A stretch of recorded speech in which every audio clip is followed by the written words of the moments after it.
South Africans are addicted to alcohol.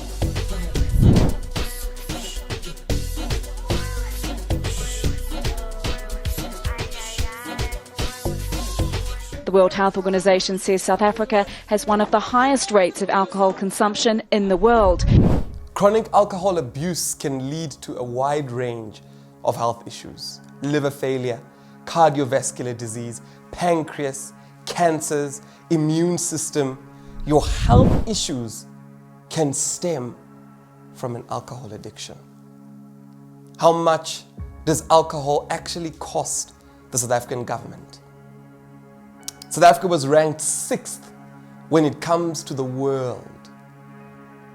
Alcohol.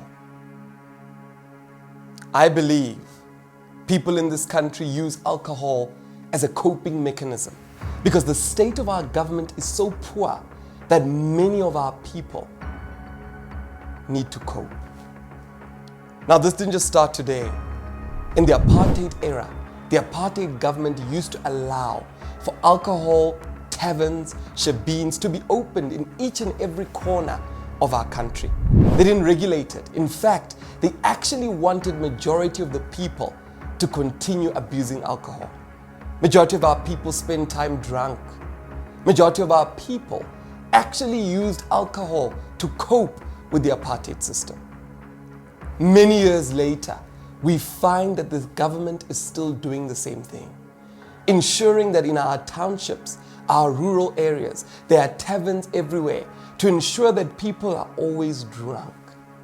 What is the cost of alcohol to our government? What is the cost of alcohol to each and every one of us? The road accident fatalities, the gender-based violence, the suicides, the rape, the crimes, the accident on the roads. This is the cost that alcohol costs you and I as taxpayers.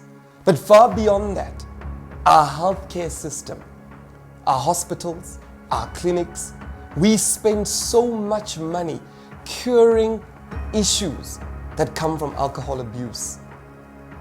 The alcohol companies, they make profit. They continue to profit their shareholders at the cost of our government spending every single year to keep our healthcare system because of people that are addicted to alcohol.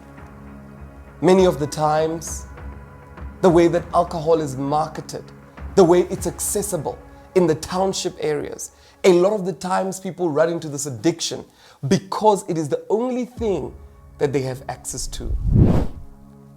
A young person who's uneducated because our education system is so poor falls prey to alcohol addiction because he doesn't understand the effects, or rather the full effects, of what alcohol does. A lot of our people fall into traps of diseases because of the addiction of alcohol. It's a vicious cycle. We're not saying we'd ban alcohol, but what we are saying is that we must protect our people, the young people of our country, from this alcohol addiction.